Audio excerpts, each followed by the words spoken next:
صل على محمد وآل محمد. اللهم إني أعوذ بك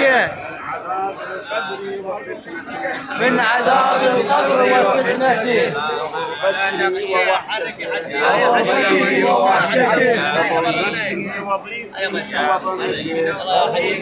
وضيقه اللهم أظلني في ظل عرشك يوم لا ظل إلا ظلك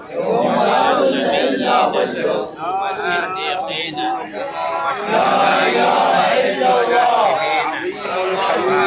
العظيم الحليم لا